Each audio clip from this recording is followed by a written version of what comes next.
أعوذ بالله من الشيطان الرجيم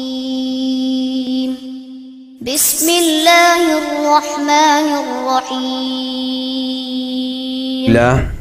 نحمده ونستعينه ونستغفره ونعوذ بالله من شرور أنفسنا ومن سيئات أعمالنا من يهده الله فلا مضل له ومن يضلل فلا هادي له وأشهد أن لا إله إلا الله وحده لا شريك له وأشهد أن محمدا عبده ورسوله يا أيها الذين آمنوا اتقوا الله حق تقاته ولا تموتن إلا وأنتم مسلمون يا أيها الناس اتقوا ربكم الذي خلقكم من نفس واحدة وخلق منها زوجها وبث منهما رجالا كثيرا ونساء واتقوا الله الذي تساءلون به والأرحام إن الله كان عليكم رقيبا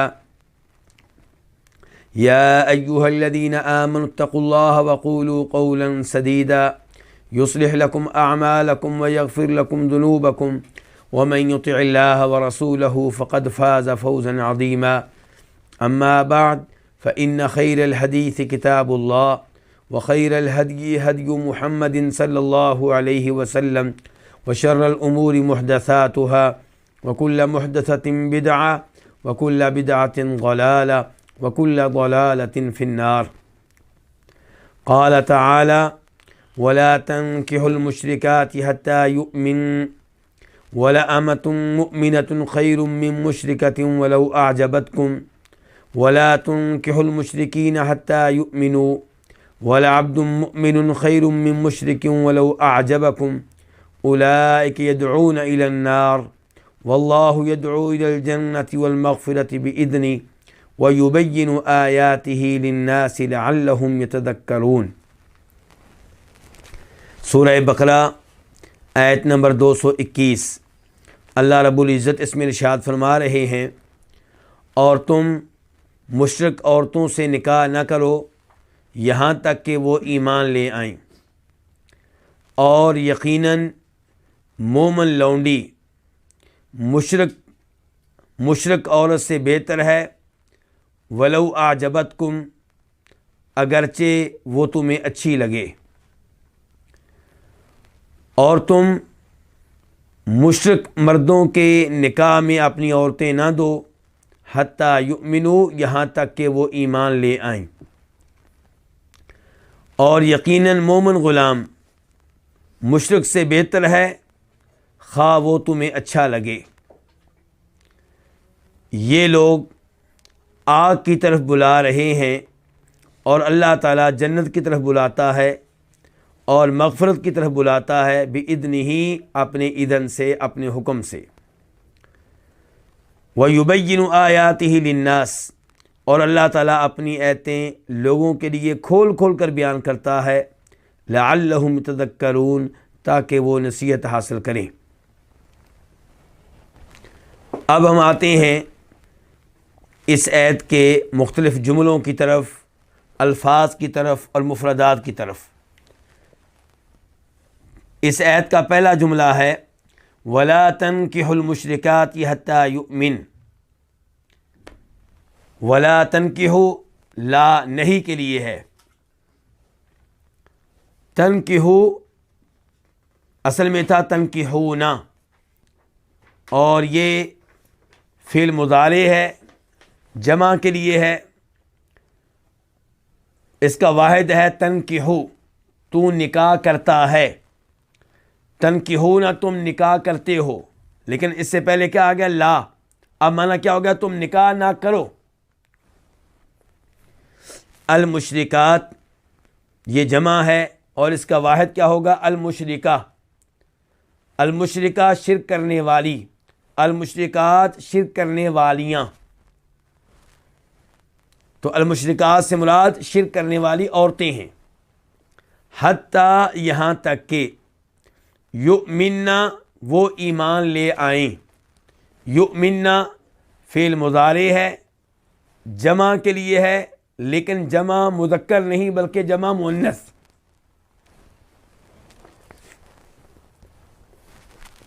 اللہ رب العزت اس پہلے جملے میں مسلمانوں سے مخاطب ہیں اور مسلمانوں سے کہہ رہے ہیں کہ تمہیں مشرک عورتوں سے، کافر عورتوں سے نکاح کرنے کی اجازت نہیں ہے جب تک کہ وہ ایمان نہیں لے آتی، جب تک کہ وہ مسلمان نہیں ہو جاتی۔ تو اس جملے سے معلوم ہوا کہ کسی بھی کافر عورت سے، کسی بھی مشرک عورت سے نکاح کرنے کی اجازت نہیں ہے، چاہے وہ ہندو ہو، چاہے وہ سکھ ہو، چاہے وہ یہودی ہو، چاہے وہ عیسائی ہو، چاہے وہ بت پرست ہو، چاہے وہ مجوسی ہو، کسی بھی کافر عورت سے نکاح کرنے کی اجازت نہیں ہے۔ لیکن اللہ رب العزت نے سورہ مائدہ میں یہ بیان کیا کہ والمحصنات من المؤمنات والمحصنات من الذین اوتوا الکتاب من قبلکم اذا آتیتموہن اجورہن محصنین غیر مصافحین ولا متخذی اخدان۔ یہ سورہ مائدہ کی آیت نمبر 5 ہے۔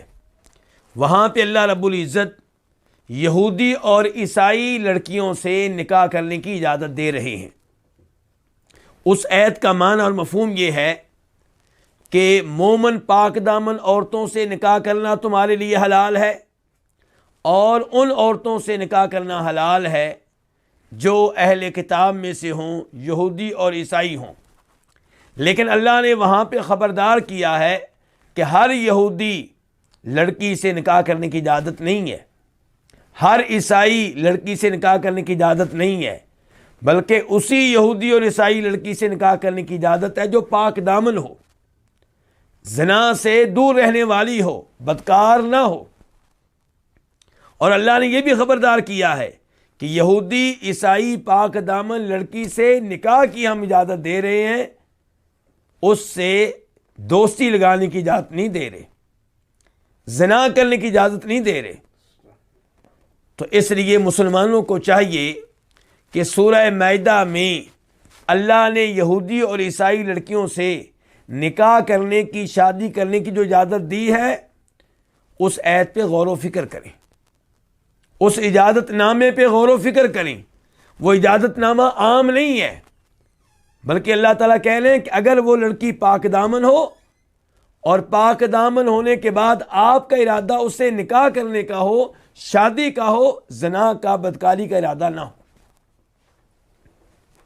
بلکہ موجودہ زمانے کے علماء کرام اس معاملے میں ایک اور وارننگ بھی دیتے ہیں، اور وہ یہ کہ اللہ تعالیٰ نے جس زمانے میں یہودی اور عیسائی لڑکیوں سے نکاح کرنے کی اجازت دی تھی، اس زمانے میں مسلمانوں کے ہاں کیا معروف تھا، بلکہ کافروں کے ہاں معروف تھا کہ غلبہ کس کا ہوتا ہے، گھر میں حکومت کس کی ہوتی ہے، مرد کی۔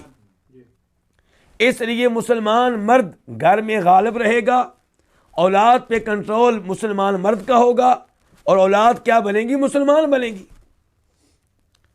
لیکن موجودہ زمانے میں کئی ممالک میں صورتحال اس کے برعکس ہے۔ خطرہ یہ ہوتا ہے کہ آپ یہودی لڑکی سے شادی کریں گے، عیسائی لڑکی سے شادی کریں گے تو اولاد مسلمان نہیں بلکہ یہودی بن جائے گی، عیسائی بن جائے گی، کافر بن جائے گی۔ تو اس لیے اس اجازت نامے سے فائدہ سوچ سمجھ کر اٹھانا چاہیے۔ بہرحال اللہ رب العزت نے پاک دامن یہودی اور عیسائی لڑکیوں سے نکاح کرنے کی اجازت دی ہے، لیکن دیگر کافر لڑکیوں سے نکاح کی اجازت نہیں ہے۔ اس کی وجہ اور سبب یہ ہے کہ یہودی اور عیسائی لڑکی کم از کم اللہ رب العزت کو مانتی ہے،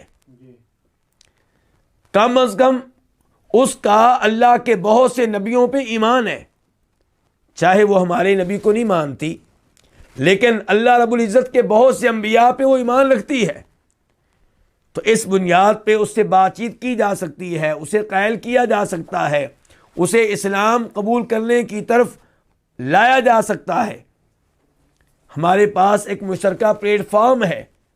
اللہ نے اس لیے کہا قل یا اہل الکتاب تعالوا الی کلمۃ سواء بیننا وبینکم، کہ اے یہودیو، اے عیسائیو، آؤ ایک ایسی بات کی طرف جو ہمارے اور تمہارے درمیان مشترک ہے.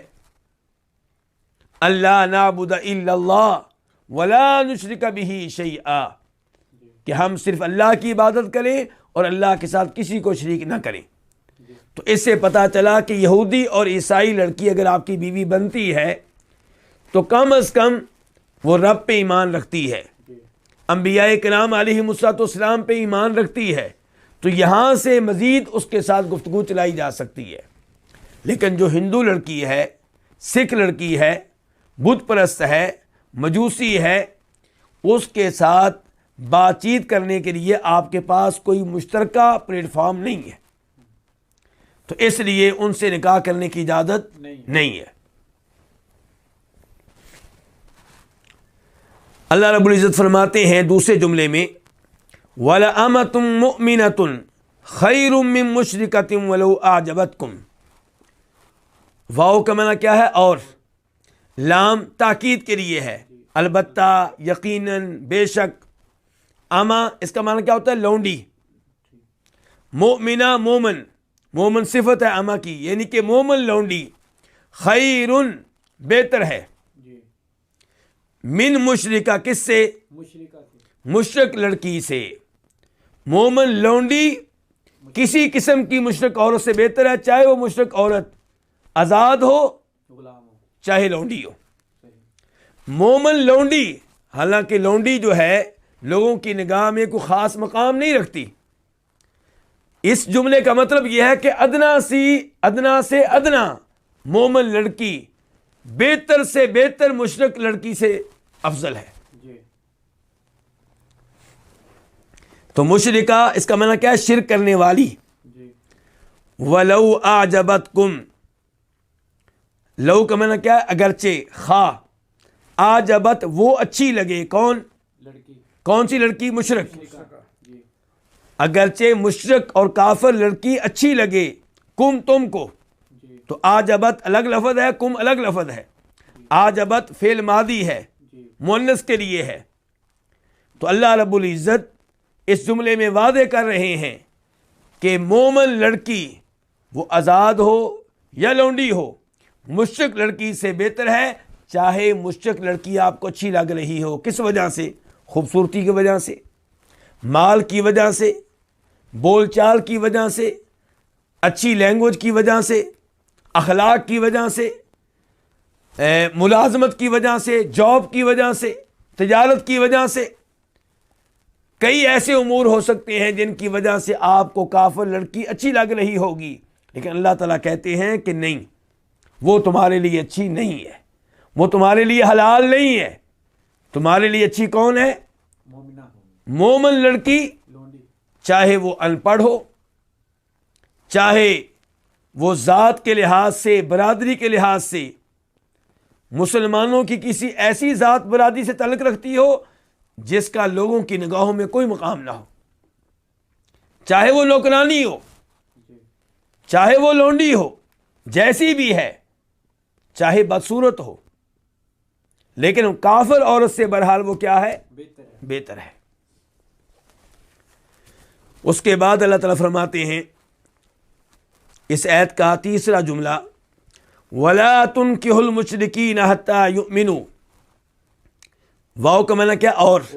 لا نہیں کے لیے ہے، کسی چیز سے روکنے کے لیے، منع کرنے کے لیے.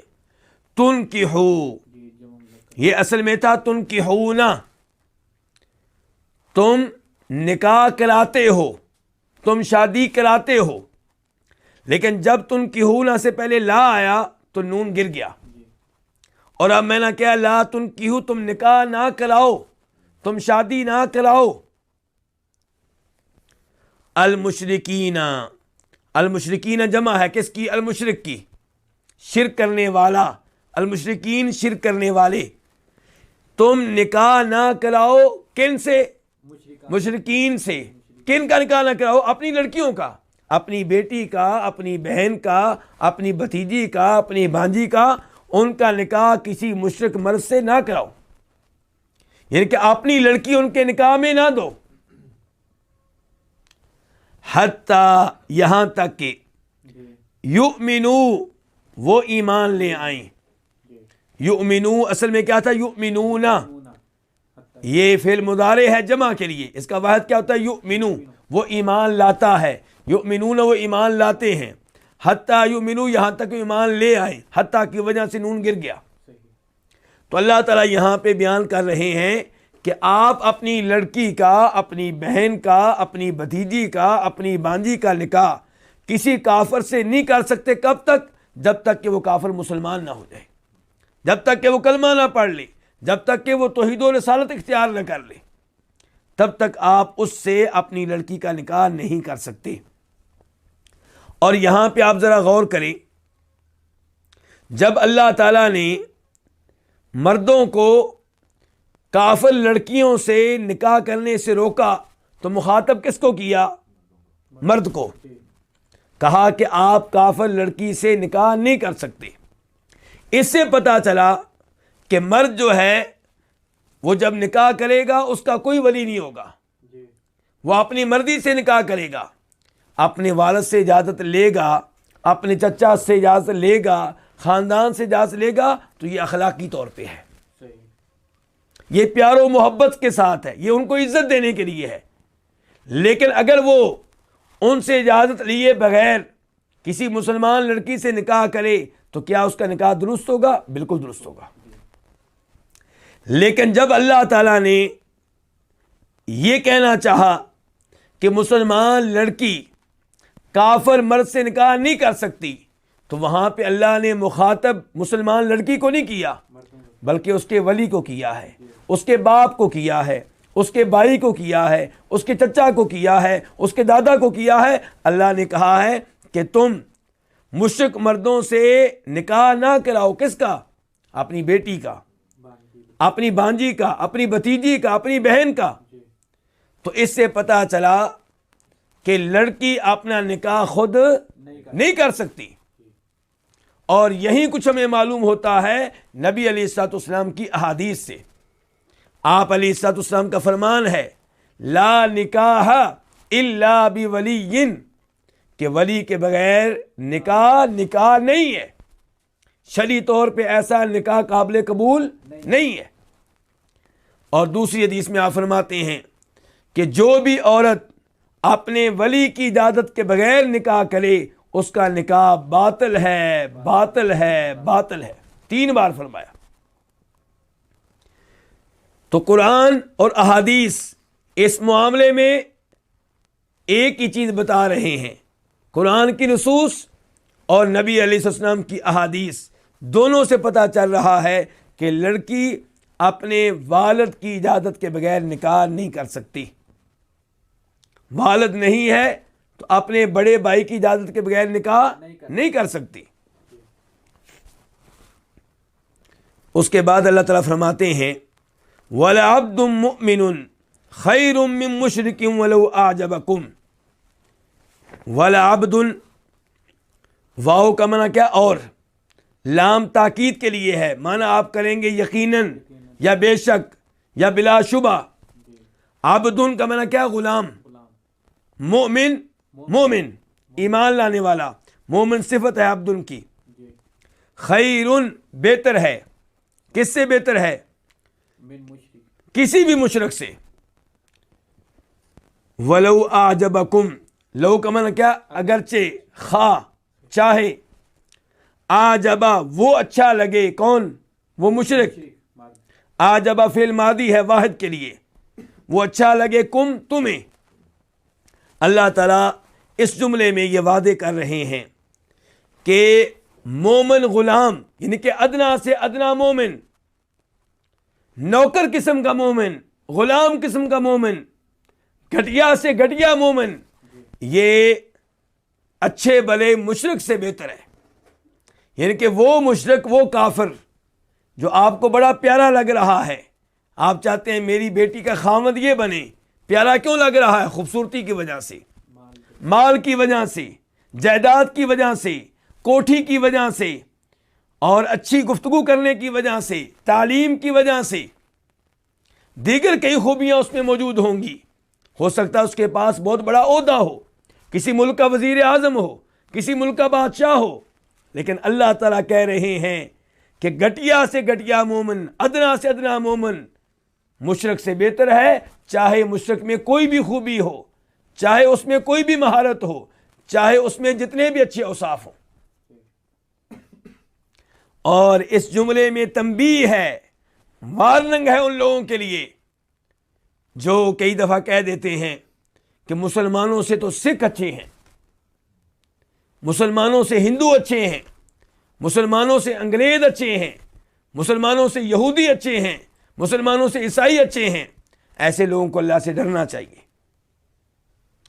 وہ مسلمان جو توحید کے اوپر ہے، جس کا عقیدہ ٹھیک ہے، وہ جتنے بھی کبیرہ گناہوں کا ارتکاب کرنے والا ہو، اس کافر سے بہتر ہے جو کسی بھی کبیرہ گناہ میں ملوث نہیں ہے لیکن توحید کی نعمت سے محروم ہے، ایمان کی نعمت سے محروم ہے۔ ایمان بہت بڑی دولت ہے اور کفر بہت بڑا گناہ ہے۔ اس لیے اس بات کو بھولنا نہیں چاہیے، اور ان آیات کو سن کر میں اور آپ سب اللہ کا شکر ادا کریں کہ اللہ نے ہمیں ایمان کی دولت دی ہے، اللہ نے ہمیں اسلام کی دولت دی ہے، اور اس ایمان کی دولت کی وجہ سے اللہ تعالیٰ میرے اور آپ کے بارے میں کہہ رہے ہیں کہ تم بہتر ہو کس سے؟ ہر مشرک سے، ہر کافر سے۔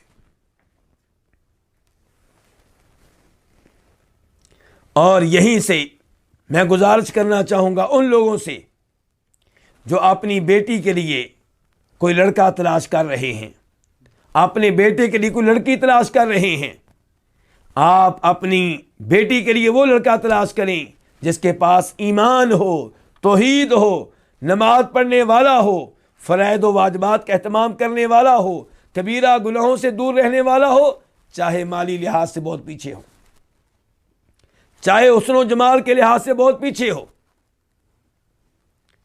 اور ایسے ہی آپ اپنے بیٹے کے لیے ایسی لڑکی تلاش کریں جس کے پاس ایمان کی دولت ہو، توحید کی دولت ہو، قرآن کی تلاوت کرنا جانتی ہو، قرآن کا ترجمہ و تفسیر جانتی ہو، فرائض و واجبات پہ عمل کرنے والی ہو، کبیرہ گناہوں سے دور رہنے والی ہو، بدکار نہ ہو، چاہے حسن و جمال کے لحاظ سے پیچھے ہو، چاہے مال کے لحاظ سے بہت آگے نہ ہو۔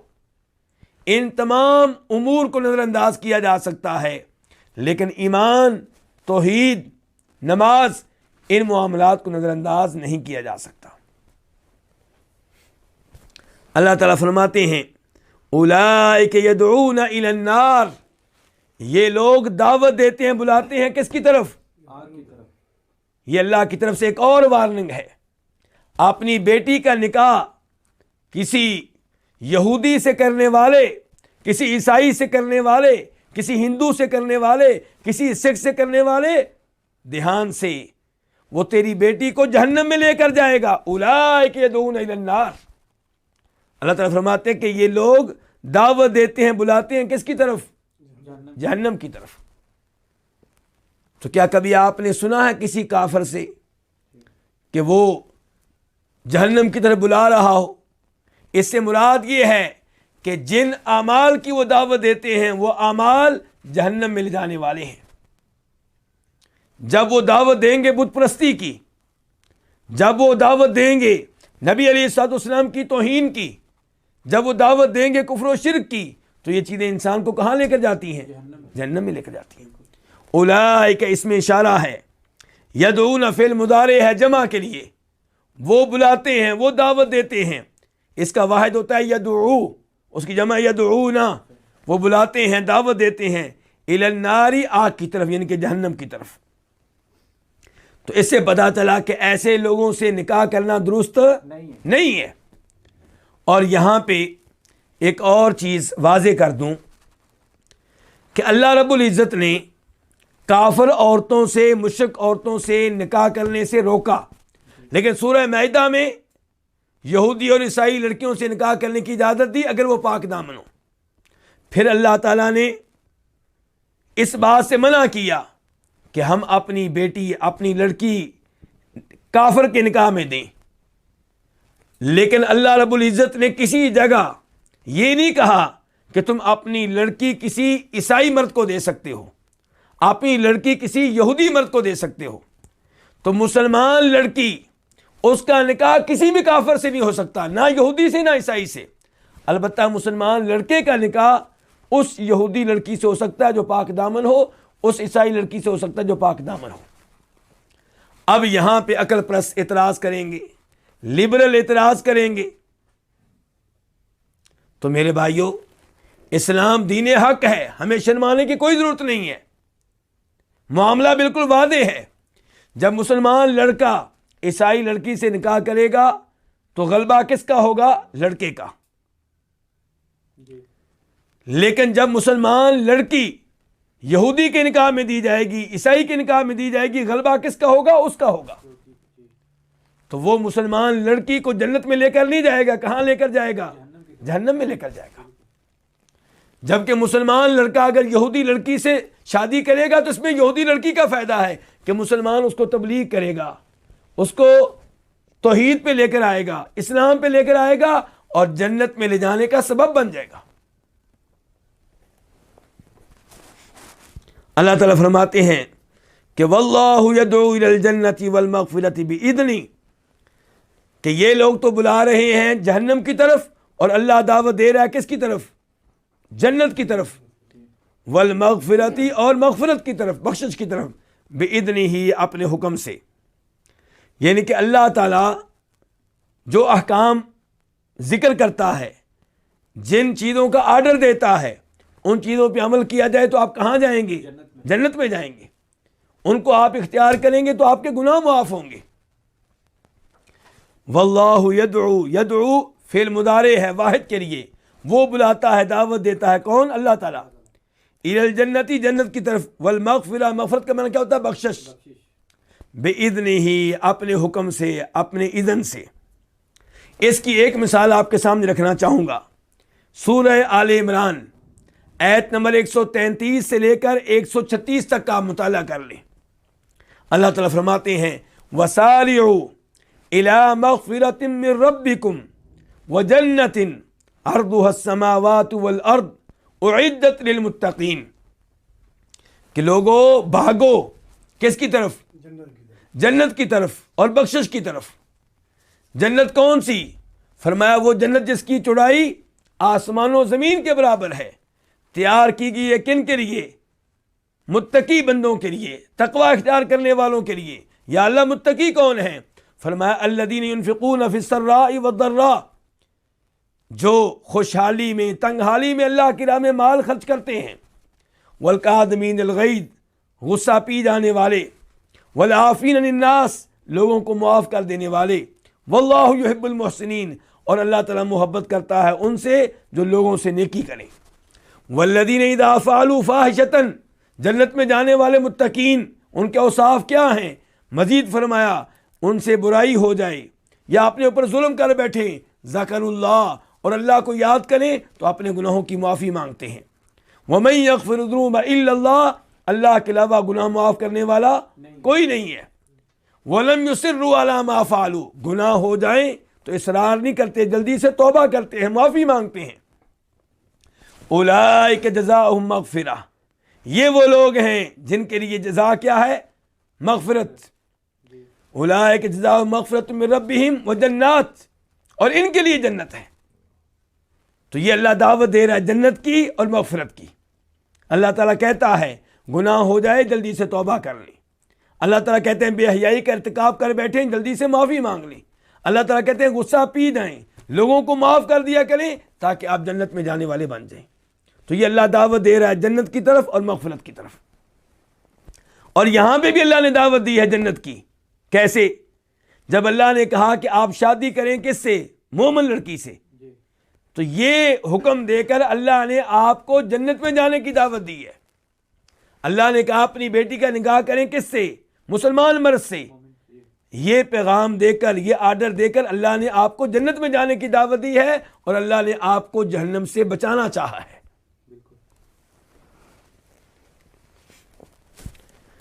اس کے بعد اللہ تعالیٰ فرماتے ہیں وَيُبَيِّنُ آيَاتِهِ لِلنَّاسِ لَعَلَّهُمْ يَتَذَكَّرُونَ۔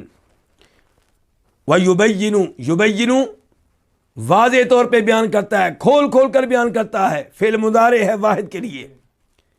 آیاتہ اپنی آیتیں، آیات جمع ہے کس کی؟ آیت ان کی، کہ اللہ تعالیٰ اپنی آیتیں کھول کھول کر بیان کرتا ہے.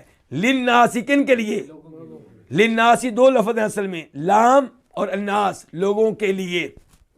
لعلہم تاکہ وہ، لعل کا معنی کیا ہے؟ تاکہ، ہم وہ، یتذکرون نصیحت حاصل کریں. فعل مضارع ہے، جمع کے لیے ہے، اس کا واحد کیا ہوتا ہے؟ یتذکرو، وہ نصیحت حاصل کرتا ہے. تو اللہ رب العزت اپنی آیتیں کھول کھول کے بیان کرتے ہیں. اس کا مطلب یہ ہے کہ اللہ تعالیٰ کی آیتیں واضح ہیں. اللہ کیا کہنے؟ میں اپنی آیتیں کھول کھول کے بیان کرتا ہوں. اور افسوس سے کہنا پڑتا ہے کہ آج لوگ کہتے ہیں قرآن کا ترجمہ نہ پڑھو، گمراہ ہو جاؤ گے. اللہ تعالیٰ کہتا ہے کہ میں اپنی آیتیں کھول کھول کے بیان کرتا ہوں لوگوں کے لیے. اللہ نے یہ نہیں کہا علماء کے لیے، کن کے لیے؟ لوگوں کے لیے، یعنی کہ سب لوگوں کے لیے. لعلہم یتذکرون تاکہ لوگ کیا کریں؟ نصیحت حاصل کریں. اور وہ لوگ جو قرآن کی طرف رجوع کرنے سے روکتے ہیں، کہتے ہیں کہ آپ تلاوت کریں لیکن معنی و مفہوم نہ سیکھیں، آپ گمراہ ہو جائیں گے، وہ متبادل کے طور پہ کیا دیتے ہیں؟ اپنے علماء کی کتابیں، اپنے اماموں کی کتابیں، اپنے مسلک کی کتابیں. تو آپ کے مسلک کی کتابیں بھی تو عربی میں ہیں. کیا وہ آسان ہے کہ قرآن آسان ہے؟ اس میں کوئی شک و شبہ نہیں ہے کہ قرآن آسان ہے ان کتابوں سے جو تمہارے علماء کرام نے لکھی ہیں، جو تمہارے اماموں نے لکھی ہیں، اور وہ ہمارے بھی امام ہیں. لیکن اماموں کی یہ دعوت نہیں تھی کہ آپ لوگ قرآن چھوڑ کے ہماری طرف آ جائیں. ان کی دعوت کتاب و سنت کی دعوت تھی. اللہ رب العزت ارشاد فرماتے ہیں آیت نمبر 222 میں، وَيَسْأَلُونَكَ عَنِ الْمَحِيضِ قُلْ هُوَ أَذًى فَاعْتَزِلُوا النِّسَاءَ فِي الْمَحِيضِ. اور وہ آپ سے سوال کرتے ہیں عن المحیض، حیض کے بارے میں. قل آپ کہہ دیں، ہوا اذی، وہ ایک گندی چیز ہے. فاعتزلوا النساء فی المحیض، اس لیے تم عورتوں سے دور رہو، فی المحیض، حیض کی جگہ میں. ولا تقربوہن، اور ان کے قریب نہ جاؤ، حتی یطہرن، یہاں تک کہ وہ پاک ہو جائیں. فاذا تطہرن، تو جب وہ اچھی طرح پاکیزگی حاصل کر لیں، فأتوہن، تو تم ان کے پاس آؤ، من حیث امرکم اللہ، اس جگہ سے جہاں سے اللہ نے تمہیں حکم دیا ہے. ان اللہ، بے شک اللہ تعالیٰ، یحب التوابین، محبت کرتا ہے بہت زیادہ توبہ کرنے والوں سے، کثرت سے توبہ کرنے والوں سے. ویحب المتطہرین، اور وہ محبت کرتا ہے بہت زیادہ پاکیزگی کا اہتمام کرنے والوں سے.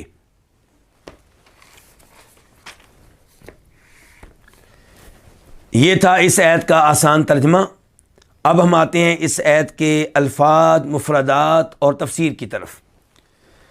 اللہ تعالیٰ فرماتے ہیں وَيَسْأَلُونَكَ عَنِ الْمَحِيضِ قُلْ هُوَ أَذًى، یہ لوگ آپ سے حیض کے بارے میں سوال کرتے ہیں. یسألونک، یسألون فعل مضارع ہے، جمع کے لیے ہے، اس کا واحد ہوتا ہے یسألو، وہ سوال کرتا ہے. یسألون، وہ سوال کرتے ہیں، کا آپ سے. سوال کون کرتے ہیں؟ صحابہ کرام. تو اس سے پتہ چلا صحابہ کرام کی فضیلت کا، کہ ان کا سوال نبی علیہ الصلوۃ والسلام سے علم کے بارے میں ہوتا تھا. آپ سے مسائل جاننا چاہتے تھے، نماز کے احکام، حیض کے احکام اور اس قسم کے دیگر امور کے بارے میں وہ دین کا فتویٰ معلوم کرنا چاہتے تھے. وَيَسْأَلُونَكَ، اور سوال کس سے کر رہے ہیں؟ نبی کریم صلی اللہ علیہ وسلم سے. تو اس سے کیا پتہ چلا کہ دینی مسائل میں جو اتھارٹی ہیں وہ جناب محمد رسول اللہ صلی اللہ علیہ وسلم ہیں. تو وَيَسْأَلُونَكَ، وہ آپ سے سوال کرتے ہیں، عن المحیض، کس کے بارے میں؟ حیض کے بارے میں. محیض کے دو معنی ہو سکتے ہیں. ایک معنی حیض، ان کے محیض مصدر میمی، اور معنی اس کا کیا ہوگا؟ حیض. دوسرا یہ ہے کہ آپ اس کو ظرف مکان بنا لیں یا ظرف زمان بنا لیں، تو پھر معنی کیا ہوگا؟ حیض کی جگہ کے بارے میں. وہ آپ سے سوال کرتے ہیں حیض کی جگہ کے بارے میں، اور حیض کی جگہ کیا ہوتی ہے؟ عورت کی شرمگاہ. یا محیض کو آپ بنا لیں ظرف زمان، حیض کے وقت کے بارے میں سوال کرتے ہیں کہ جب حیض کا وقت ہو ان دنوں میں عورت کے ساتھ تعلق کیسے قائم کریں، ہمارا اس کے ساتھ رویہ کیا ہو، اس بارے میں سوال کرتے ہیں۔ لیکن قل ہوا اذا، آپ کہہ دیں کہ وہ گندگی ہے، وہ گندگی ہے۔ اس سے پتہ چلتا ہے کہ محیط کا معنی حیض کریں، تو اس لیے اب معنی ہم کیا کریں گے کہ وَيَسْأَلُونَكَ عَنِ الْمَحِيضِ، وہ آپ سے سوال کرتے ہیں حیض کے بارے میں، یعنی کہ حیض کے خون کے بارے میں۔ ایک ہوتا ہے حیض اور ایک ہوتا ہے استحاضہ، ان دونوں میں فرق ہوتا ہے۔ حیض وہ خون ہے جو ہر جوان اور بالغ عورت کو ہر مہینے میں 4 دن، 5 دن، 6 دن، 7 دن آتا ہے۔ ہر عورت کی ایک روٹین ہوتی ہے، ایک عادت ہوتی ہے، تو عادت کا خون جو ہے وہ خون حیض ہے، اور ایک وہ خون ہے جو اس روٹین کے خون سے ہٹ کر آتا ہے، اسے کیا کہتے ہیں؟ استحاضہ۔ استحاضہ کا خون بیماری ہے، اس کا علاج کیا جائے گا۔ حیض کا خون بیماری نہیں بلکہ عورت کے بالغ اور جوان ہونے کی نشانی ہے، اور اس بات کی علامت ہے کہ یہ عورت بچہ جنم دینے کی صلاحیت رکھتی ہے۔ کئی ایسی عورتیں ہیں جنہیں حیض کا خون شروع میں نہیں آتا، تو اس لڑکی کے والدین پریشان ہو جاتے ہیں، اس کا علاج کرتے ہیں، یعنی کہ وہ چاہتے ہیں کہ یہ خون آئے، جبکہ استحاضہ کا خون یہ جب آئے تو والدین پریشان ہوتے ہیں، علاج کرواتے ہیں تاکہ خون نہ آئے۔ تو یہاں پہ بات ہو رہی کس خون کی؟ خون حیض کی۔ خون استحاضہ کے بارے میں بات نہیں ہو رہی۔ خون استحاضہ جن دنوں آ رہا ہو عورت پاک ہوتی ہے، جب بھی نماز کا وقت ہوگا وہ اس خون کو صاف کرے گی اپنے جسم سے، اور وضو کرے گی اور نماز پڑھے گی، چاہے یہ خون نکلتا رہے، اور خون استحاضہ کی موجودگی میں رمضان کے روزے رکھے گی، خون استحاضہ کی موجودگی میں اپنے خاوند سے تعلق قائم کر سکتی ہے۔ لیکن یہاں پہ سوال ہو رہا ہے کس خون کے بارے میں؟ خون حیض کے بارے میں۔ قل، آپ کہہ دیں، مخاطب کون ہے؟ نبی صلی اللہ علیہ وسلم۔ آپ کہہ دیں، فعل امر ہے واحد کے لیے، ہوا یہ کیا؟ حیض کا خون، اذن یہ گندگی ہے، یہ کیا ہے؟ گندگی ہے۔ فاعتزلوا النساء فی المحیض، تو اس لیے عورتوں سے حیض کی جگہ میں دور رہو۔ اللہ نے خون حیض کو گندگی قرار دیا ہے، اس سے پتہ چلا کہ یہ خون ناپاک ہے، اسی لیے نبی علیہ الصلوۃ والسلام نے یہ تعلیمات دی ہیں کہ جب کپڑے پہ یہ خون لگ جائے، کون سا خون؟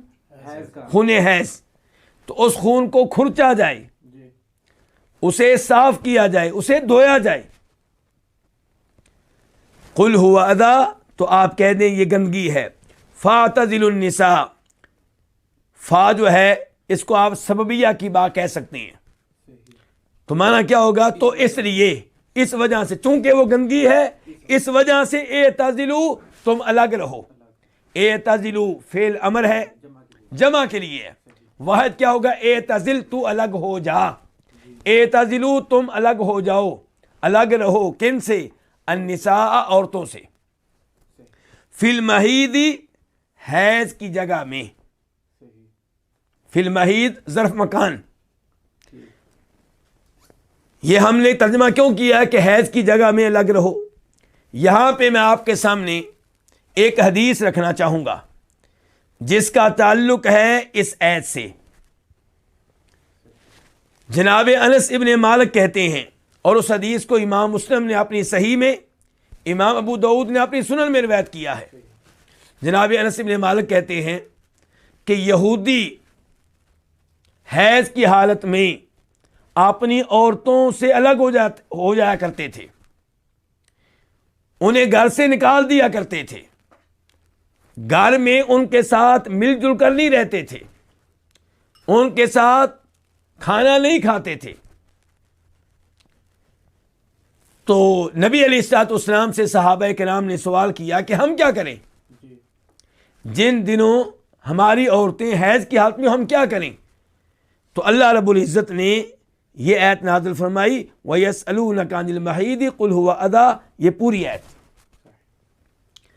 تو تب نبی علیہ الصلوۃ والسلام نے کہا اصنعوا كُلَّ شَيْءٍ إِلَّا النِّكَاحَ، اپنی بیویوں کے ساتھ ہر تعلق قائم کر سکتے ہو جو حیض کے علاوہ ایام میں درست ہوتا ہے، وہ حیض کے ایام میں بھی قائم کر سکتے ہو سوائے جماع کے۔ جب نبی علیہ الصلوۃ والسلام نے یہ کہا تو یہ بات پہنچی کن تک؟ یہودیوں تک۔ یہودیوں نے کہا یہ آدمی ہر کام میں ہماری مخالفت کر رہا ہے۔ تو نبی علیہ الصلوۃ والسلام کے پاس دو صحابی آئے، اسید بن حضیر اور عباد بن بشر رضی اللہ تعالی عنہما۔ کہنے لگے اللہ کے رسول علیہ الصلوۃ والسلام، یہودیوں نے یہ اعتراض کیا تو کیا یہ مناسب نہ ہوگا کہ ہم حیض کے ایام میں جماع بھی کریں، یعنی کہ اچھی طرح یہودیوں کی کیا ہو جائے؟ مخالفت ہو جائے۔ تو یہ الفاظ سن کر نبی علیہ الصلوۃ والسلام کے چہرے کا رنگ تبدیل ہو گیا کہ یہ حیض کی حالت میں جماع کرنے کی اجازت مانگ رہے ہیں۔ انس بن مالک کہتے ہیں کہ جب آپ کے چہرے کا رنگ تبدیل ہوا تو یہ دونوں صحابی وہاں سے نکل گئے، اور ہم نے بھی یہ سمجھا، انہوں نے بھی سمجھا کہ نبی علیہ الصلوۃ والسلام ان دونوں پہ شدید ناراض ہو چکی ہیں۔ جب وہ چلے گئے تو نبی علیہ الصلوۃ والسلام کے پاس دودھ آیا بطور ہدیہ، بطور تحفہ۔ تو آپ نے ایک آدمی کو بھیجا، ان دونوں کو واپس لایا گیا اور آپ نے یہ دودھ انہیں دیا اور انہوں نے پیا۔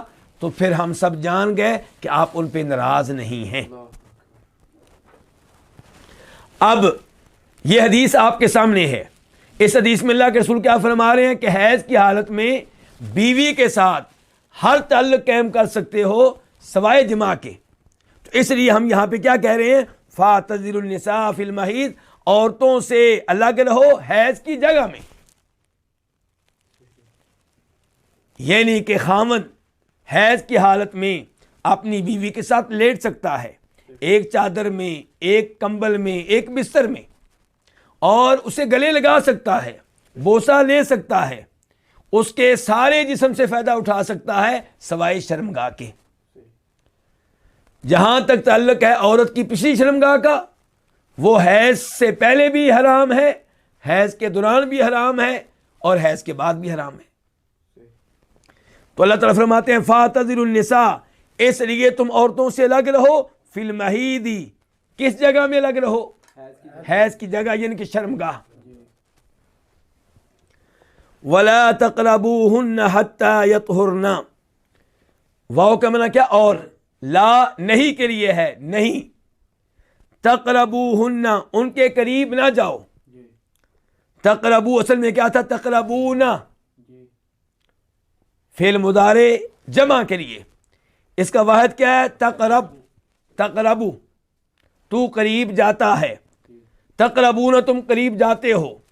لیکن جب اس سے پہلے لا آ گیا تو معنی کیا ہو گیا؟ قریب نہ جاؤ، اور نون بھی گر گیا، اور تم قریب نہ جاؤ، ہن ان کے، کن کے؟ عورتوں کے، حیض والی عورتوں کے قریب نہ جاؤ۔ کب تک قریب نہ جاؤ؟ حتیٰ، یہاں تک کہ یطہرنا، وہ پاک ہو جائیں۔ کس سے پاک ہو جائیں؟ حیض کے خون سے، یعنی کہ حیض کا خون منقطع ہو جائے، حیض کا خون ختم ہو جائے۔ جب تک حیض کا خون ختم نہیں ہوتا آپ کو ان کے قریب جانے کی اجازت نہیں ہے۔ ان کے قریب جانے کی اجازت نہیں ہے، کیا مطلب ہے اس کا؟ کیا خاوند اپنی بیوی کا حیض کی حالت میں ہاتھ نہیں پکڑ سکتا؟ پکڑ سکتا ہے۔ کیا اسے گلے نہیں لگا سکتا؟ لگا سکتا ہے۔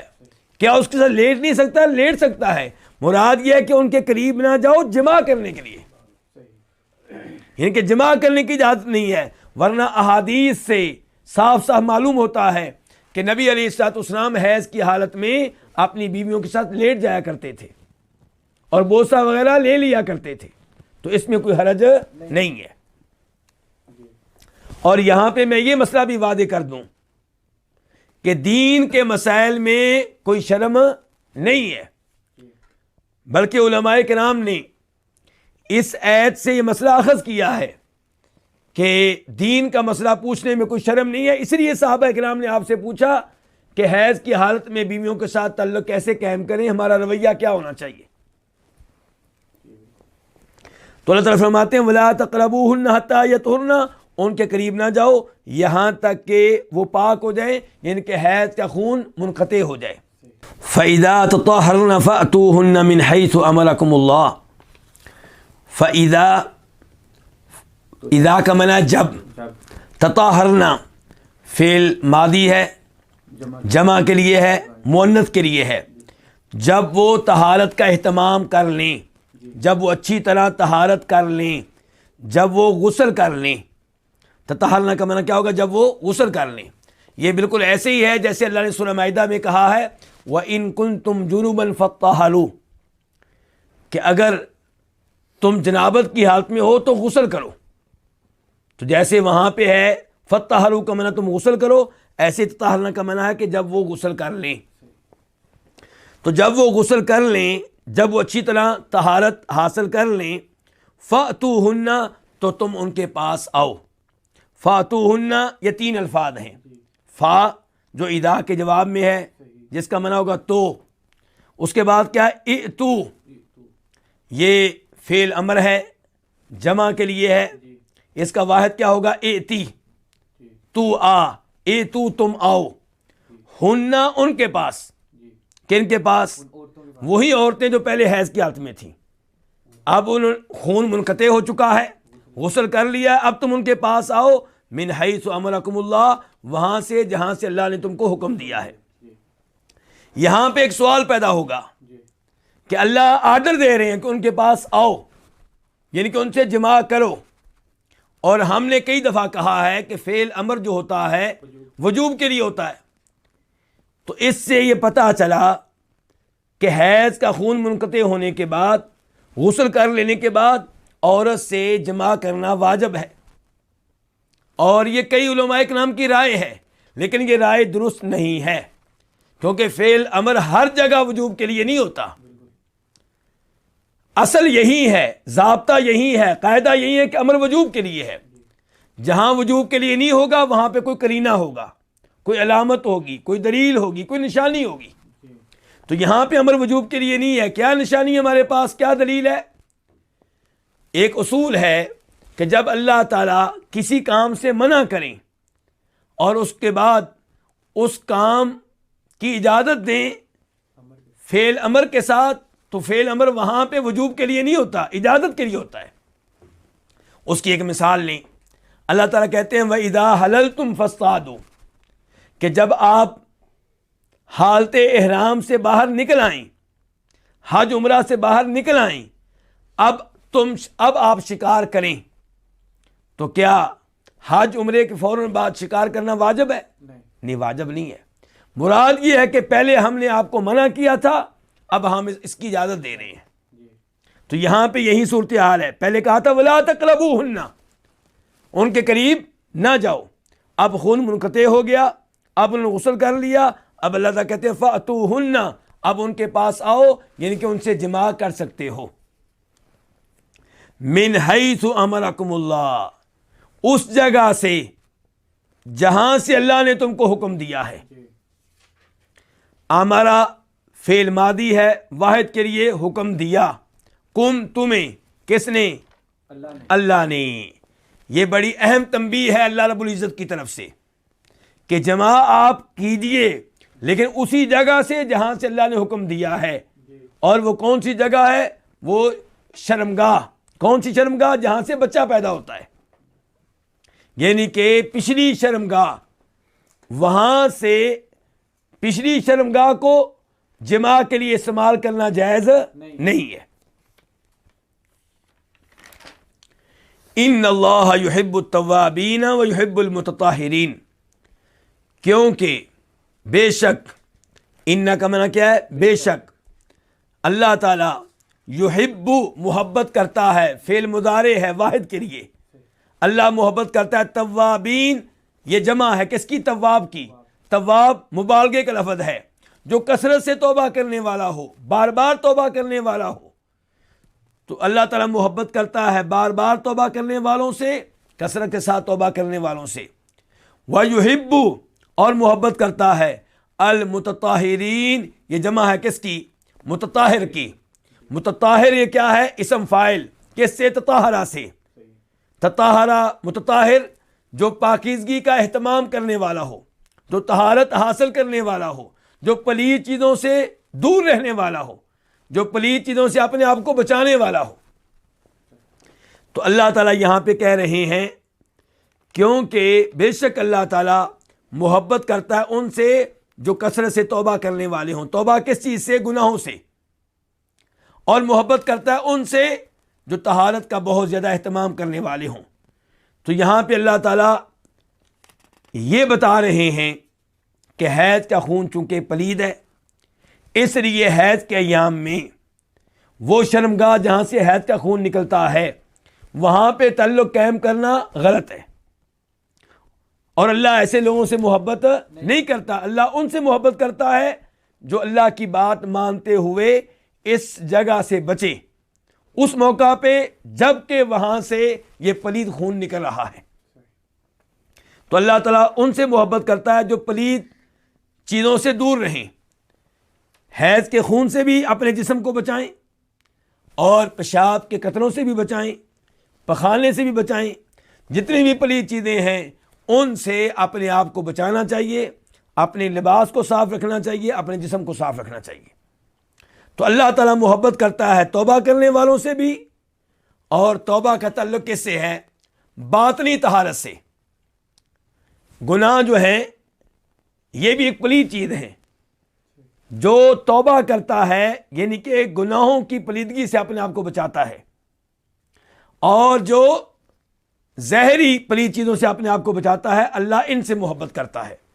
اور اس جملے سے پتہ چلا کہ اللہ کی صفات میں سے ایک صفت کیا ہے کہ اللہ محبت کرتا ہے، اور ہم اللہ کے فضل و کرم سے اللہ کی صفت پہ ایمان لاتے ہیں۔ ہمارا عقیدہ یہ ہے کہ اللہ محبت کرتا ہے، جیسے ہم ایمان لاتے ہیں کہ اللہ ہر آواز کو سنتا ہے، اللہ ہر چیز کو دیکھ رہا ہے، اللہ ہر چیز کا علم رکھتا ہے، ایسے ہی ہم ایمان لاتے ہیں کہ اللہ تعالیٰ کئی لوگوں سے محبت کرتا ہے۔ اور یہاں پہ اللہ نے بتا دیا کہ میں کن سے محبت کرتا ہوں؟ توبہ کرنے والوں سے اور پاکیزگی کا اہتمام کرنے والوں سے۔ افسوس سے کہنا پڑتا ہے کئی لوگوں نے یہاں پہ تعویل سے کام لیا ہے، اور وہ کہتے ہیں اللہ محبت کرتا ہے، اس کا مطلب یہ ہے کہ اللہ تعالیٰ ثواب دیتا ہے، اللہ انعام دیتا ہے، اللہ اپنا کرم کرتا ہے۔ ہم کہتے ہیں کہ اللہ محبت کرتا ہے، اور جن سے اللہ محبت کرتا ہے انہیں اللہ تعالیٰ نوازتا ہے، انہیں ثواب بھی دیتا ہے، انہیں اللہ رزق بھی دیتا ہے، ان کو اللہ تعالیٰ عزت بھی دیتا ہے، ان کو اللہ شان بھی دیتا ہے، ان کو اللہ مقام بھی دیتا ہے۔ یہاں سے یہ پتہ چلا کہ توبہ کرنا کتنا عظیم عمل ہے، اتنا عظیم عمل ہے کہ توبہ کرنے والا اللہ کی محبت کو حاصل کر لیتا ہے۔ اس سے پتہ چلا کہ پلید چیزوں سے دور رہنا کتنا عظیم عمل ہے، جو اپنے آپ کو پلید چیزوں سے بچاتا ہے وہ اللہ تعالیٰ کی محبت کو پا لیتا ہے۔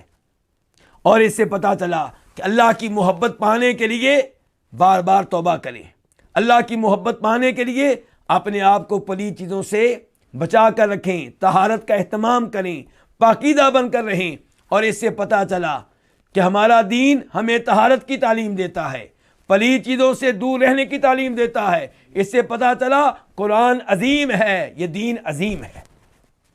اس کے بعد اللہ رب العزت آیت نمبر 223 میں ارشاد فرماتے ہیں نساؤکم حرث لکم فأتوا حرثکم انا شئتم وقدموا لانفسکم واتقوا اللہ واعلموا انکم ملاقوہ وبشر المؤمنین۔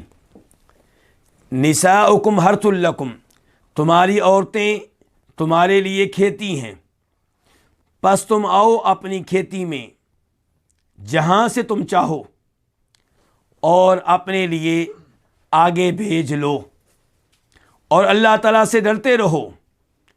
وَاعْلَمُوا اور جان لو أَنَّكُمْ مُلَاقُوهُ کہ بے شک تم اس سے ملنے والے ہو، اس سے ملاقات کرنے والے ہو۔ وبشر المؤمنین، اور آپ خوشخبری دے دیں ایمان لانے والوں کو۔ نساؤکم حرث لکم، نساء یہ جمع ہے، اس کا معنی کیا؟ عورتیں۔ کم تمہاری، تمہاری عورتیں، حرثن کھیتی ہیں، لکم تمہارے لیے۔ لکم دو لفظ ہیں، لام اور کم۔ لام کا معنی کیا ہوتا ہے؟ کے لیے، کے واسطے۔ کم تمہارے۔ فاتو پس تم آؤ، فاتو کے بارے میں پہلے گفتگو ہو چکی ہے۔ حرثکم اپنی کھیتی میں، انا جہاں سے، شئتم تم چاہو، شئتم فعل ماضی ہے، جمع کے لیے ہے اور مخاطب کے لیے ہے۔ اس کا واحد ہوگا شئتا، تو چاہے، تو نے چاہا، شئتم تم چاہو۔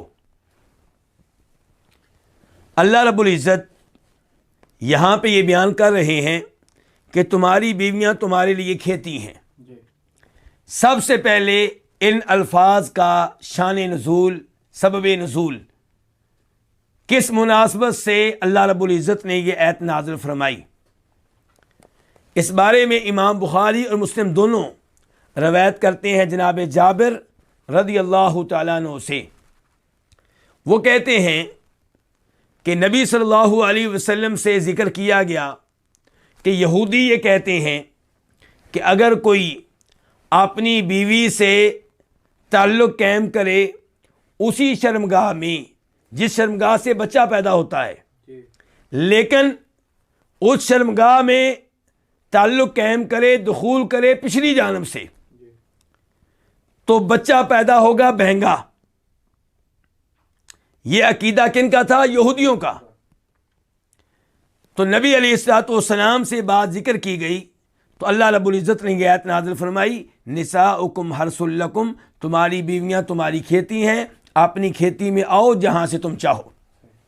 بلکہ ہمارے پاس دیگر کئی ایسی روایات ہیں جن سے پتہ چلتا ہے کہ وہ لوگ جو مدینہ میں آئے تھے مکہ سے، جنہیں ہم مہاجرین کہتے ہیں، ان کے ہاں مکہ میں یہ معمول تھا کہ وہ لوگ اپنی بیویوں سے تعلق قائم کرتے تھے ہر طریقے سے، لیکن پخانے والی جگہ کو استعمال نہیں کرتے تھے، جمع کرتے تھے اسی شرمگاہ سے جس سے بچہ پیدا ہوتا ہے، جس کو آپ کھیتی کہہ سکتے ہیں کیونکہ وہاں سے بچے پیدا ہوتے ہیں۔ لیکن وہاں اس شرمگاہ میں دخول کرنے کے لیے وہ طرح طرح کے طریقے اختیار کرتے تھے۔ ان کے برعکس انصاری لوگ یہودیوں سے متاثر تھے، اور یہودیوں سے متاثر ہو کر وہ اپنی بیویوں کے ساتھ تعلق قائم کرتے تھے بڑی احتیاط کے ساتھ۔ جب مہاجرین و انصار کی آپس میں شادیاں ہوئیں تو انصاری عورتوں نے مہاجر مردوں کو ان کی خواہش کے مطابق تعلق قائم نہ کرنے دیا، تو یہ معاملات نبی علیہ الصلوۃ والسلام تک پہنچے، اور پھر اس آیت کے ذریعے یہ مسئلہ حل کیا گیا۔ تو آیت کا مفہوم کیا ہے کہ تمہاری بیوی تمہاری کھیتی ہے، اور اس سے مراد عورت کی وہی شرمگاہ ہے جہاں سے بچہ پیدا ہوتا ہے، تو خاوند نے تعلق اسی شرمگاہ میں قائم کرنا ہے، جمع ادھر ہی کرنا ہے، لیکن ادھر جمع کرنے کے لیے طریقہ کوئی بھی اختیار کیا جا سکتا ہے۔ جہاں تک تعلق ہے پچھلی شرمگاہ کا تو اس میں تعلق قائم کرنا گناہ ہے۔ نبی علیہ الصلوۃ والسلام ارشاد فرماتے ہیں کہ ملعون ہے وہ آدمی، ابو داؤد شریف کی حدیث ہے، ملعون ہے وہ آدمی جو اپنی بیوی سے اس کی اس شرمگاہ میں تعلق قائم کرے جہاں سے پخانہ نکلتا ہے۔ تو اللہ تعالیٰ فرماتے ہیں نساؤکم حرث لکم، تمہاری بیویاں تمہارے لیے کھیتی ہیں، فاتو تو اس لیے تم آؤ، حرثکم اپنی کھیتی میں۔ یہ بڑی اہم بات ہے، آنا کہاں ہے؟ اپنی کھیتی میں ہی آنا ہے، پخانے والی جگہ میں نہیں آنا۔ فاتو حرثکم، آؤ اپنی کھیتی میں، انا شئتم، جیسے تم چاہو، جہاں سے تم چاہو۔ وقدموا لانفسکم، اور تم آگے بھیجو لانفسکم اپنے لیے، قدمو فعل امر ہے، جمع کے لیے ہے، اس کا واحد ہے قدم، تو آگے بھیج، قدمو تم آگے بھیجو، لِأَنفُسِكُمْ اپنے لیے۔ اس سے کیا مراد ہے؟ اس سے مراد یہ ہے کہ اللہ رب العزت نے آپ کو بیوی دی ہے، آپ اپنی بیوی سے فائدہ اٹھائیں، لیکن اس کا مطلب یہ نہیں ہے کہ بیوی میں گم ہو کر اپنی آخرت کو بھول جائیں۔ آخرت کے لیے عبادت کریں، آخرت کے لیے نیک اعمال بجا لائیں، اور اسی میں سے یہ ہے کہ بیوی کے ذریعے نیک اولاد لیں جن کی آپ اچھی تربیت کریں، جو آپ کے لیے صدقہ جاریہ بنیں، جن کے ذریعے آپ کو نیکیاں ملیں۔ وَقَدِّمُوا لِأَنفُسِكُمْ اور اپنے لیے آگے بھیجو، کیا آگے بھیجو؟ نیک اعمال۔ وَاتَّقُوا اللَّهَ، واو کا معنی کیا؟ اور، اتقو تم ڈرو، اللہ سے، اللہ سے ڈرتے رہو، یعنی کہ اللہ نے جو آرڈر دیے ہیں ان کے معاملے میں، اور جن چیزوں سے اللہ نے روکا ہے ان کے معاملے میں اللہ سے ڈرتے رہو، یعنی کہ جس چیز کا اللہ نے حکم دیا اس کو اپنائیں، اسے بجا لائیں، اور جن چیزوں سے اللہ نے روک دیا ان سے دور رہیں۔